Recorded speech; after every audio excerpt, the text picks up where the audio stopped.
So it's only been like a week with the Supra, but unfortunately, I think I'm gonna have to sell it. And it's not voluntary. I legit owned this car for like maybe 2 weeks, even less. But unfortunately, guys, I don't think I can keep it. I'm gonna try my best to. Now, if that doesn't make sense, let me explain it real quick. This car is a rebuilt title in the state of New Jersey.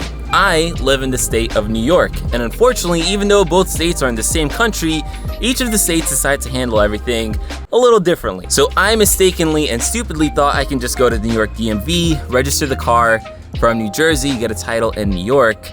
Unfortunately, even though the previous owner already went through like the whole safety inspections and all that to get a rebuilt title on this once totaled out car that was in the state of New Jersey, New York won't accept that. They want to go through their own safety inspections and their own protocols. So what does that mean? Well, it means a lot. But before we keep on going, let's get a cold start. And we're gonna have somewhere to go. So yeah, I thought I could just walk into the DMV, register this car, and it'll all be fine. Unfortunately, that was just not the case. So I have to go through this whole process. Unfortunately, guys, I don't know if it's gonna be reasonable, if it's even worth it, because this process, even if it were to go smooth, if there are no hiccups, if there are no speed bumps along the way, which let's be honest, there's definitely gonna be, it's gonna take 2.5 to 3 months until I can get this car registered and I can properly drive it. Now, if you're wondering how I'm driving it right now, well, the car is insured and it does have a temporary plate from the state of New Jersey, but that's not gonna last forever. That actually expires soon. That's just how these temporary plates work. Anyways,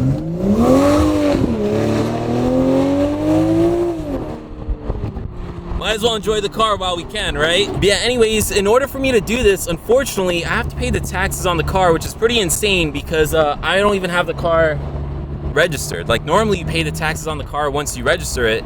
But in this case, I have to pay the taxes first and then I can like go through the whole process. So taxes are not gonna be cheap, guys. Like sales tax in New York is pretty insane. It's like 8-point-something%. Like it's not cheap.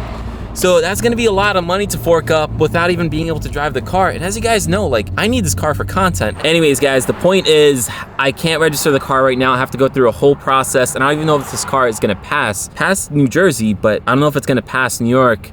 So it's something we have to figure out. And unfortunately, I have to take a lot of chances with that. I have to pay the taxes right now, which is gonna be a lot of money. I have to pay like a $200 application fee just to even start this process. So obviously that leaves me in a big pickle because like I said, guys, I can't really do anything with this car. So to be honest with you, I'm kind of just probably gonna sell it. I don't know. Or I don't know, guys, maybe we keep it. Maybe we just try to push through it because I do love this car and I do think it's gonna be great for the channel and all that.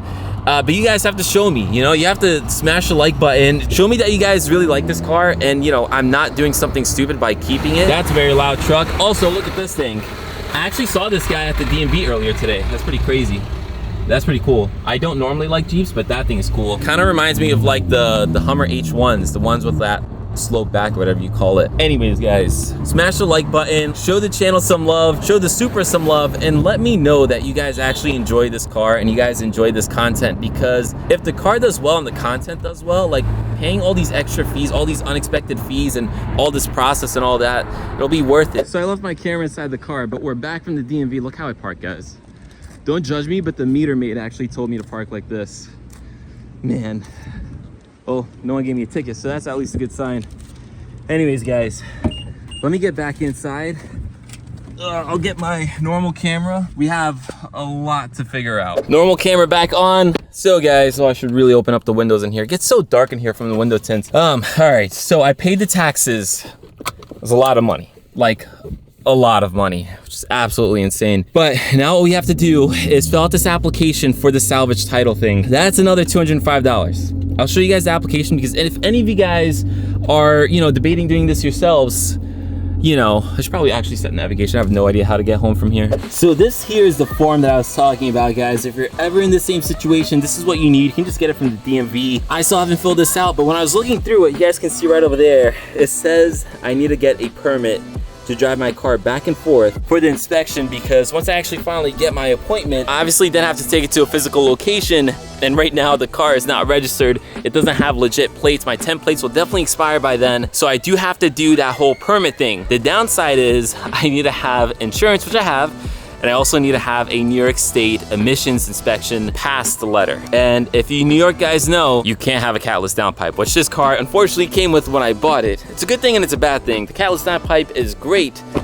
but that just means I'm gonna have to do work just to get it back to stock so I can pass emissions, so I can send in this letter, so I can hopefully get this car registered. And I wanna try to send in this letter, this application as soon as possible because it's gonna be a long process. I wanna get it started as soon as possible. So I literally got back from the DMV like 10 minutes ago, but as you guys can see, I changed into some bummier clothes, basically an older black t-shirt and an older beige hat. Don't judge me. But yeah guys, pretty much I'm going to have to take off the catless downpipe on this car. I already got it jacked up and I started looking at how it all works. I do have the original cat right over here, so thankfully when I bought the car, the guy did hold this. He didn't sell it like a lot of people do. Never do that, guys. Keep your original cats.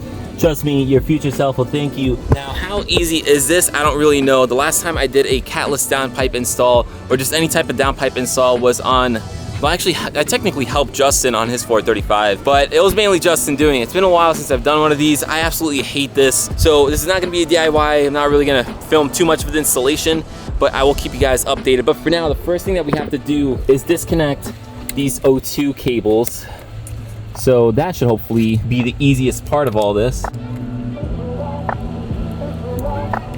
So these two sensors are now disconnected. They're also undone from here. There's like a little notch you guys are gonna see underneath there. You just wanna like get underneath here, hit it, and then it should come out. But the next thing we have to do is actually start disconnecting the downpipe. So this one, there should be 2 bolts. There's gonna be one higher up, and then there's gonna be one lower down. So let's just go underneath the car, and hopefully I can show you guys. So not sure how much you guys are gonna be able to see, but we have one bolt right over here connecting the downpipe to the rest of the exhaust, and then inside there, not sure how much you guys are gonna be able to see honestly, but we have another one. That's gonna be the tough one, by the way. This one should be easy. It's right over here. So we're gonna undo this one first, and then we'll hopefully try to get to that one up there.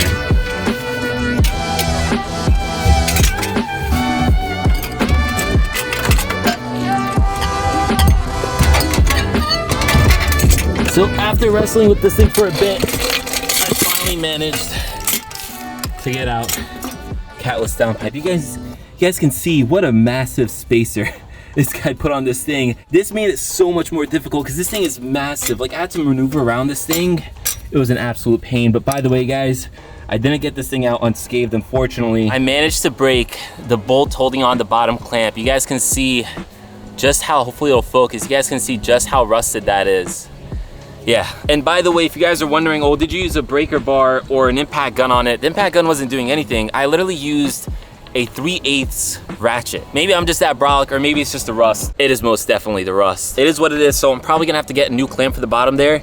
But honestly, at this point, I don't care, man. I just wanna get this thing out. I just wanna get this thing over with. I wanna get the original cat back in here, and then hopefully we can get this thing inspected. We can get it to pass, and then we can fill out this application. Oh man, this video is like all over the place. I didn't expect to film this at all, guys. I thought I was just gonna go to the DMV, register the car, pay taxes, which still would have sucked, but you know, not like this. But yeah, this is evolving. Again, hit that like button, please. I could really use it. So it's been an hour since I last talked to you guys, and in that time, absolutely nothing happened. And the reason for that is because the lovely previous owner decided to put a massive spacer on one of the O2 sensors. Now, if you guys don't know, spacers are usually used to bypass the O2 or something, basically to kind of get rid of your check engine light because you're going catless. They don't usually work, but at least they don't work on these BMWs, aka this Toyota Supra. So because he put this massive spacer on it, I can't for the life of me get this sensor off. It's probably because this thing is super round and it's super slippery. There's nothing to grip onto. I've tried everything in my power. Unfortunately, what I think I'm gonna have to do is spend more money and literally get an entirely different sensor, because this one, I don't know, I just can't get it off. And I honestly, I've been here for an hour. At this point, I just give up. My time is a little more valuable. I found like a set off eBay for $100. I don't even need both, I just need the one. But am I gonna find someone just selling one? Probably not. And if I try to get them new, it's gonna be mad expensive. So fortunately, we reached another roadblock. So what I'm probably gonna end up doing is getting a new clamp for the exhaust, like where the exhaust connects to the downpipe. And then I'm also gonna get a new sensor. And then at that point, I feel like it should be pretty relatively easy to get the downpipe back in there. Obviously the downpipe is bigger, but without that massive spacer, it shouldn't be too bad. And then at that point, we won't have the check engine light. We can finally pass New York emissions, and then we can get this stupid application in, and then get this thing registered and get a proper title for it so we can have some real fun with it. But for now, guys, I think I'm gonna call it a day because it's getting dark. It is, I don't know, maybe like 4 o'clock. I've been at this since 9 a.m. My first trip to the DMV was at 9 a.m. and now it's turned into this. So I want to go inside, I want to eat, I want to use the bathroom. So I'm gonna call it here. Now this stuff's probably gonna take a while to come in, so the next video hopefully we'll continue this. And then also we do have a whole bunch of maintenance stuff coming in for this car, which should come in today. That was actually my planned video. Like, I was planning to go to the DMV, register it, do the maintenance stuff, film that, but unfortunately plans have changed. For now, guys, I'm gonna go inside. This has been a battle, but it is a challenge, and I told myself I wanted a challenge, so I guess I got it. But anyways, I'm gonna wrap up this video here, so we'll continue this in the next one, so stay tuned for that, guys. Will this car ever get registered? Who knows? But anyways, with that said, this video is pretty much done, and I'll catch you guys in the next one. Peace.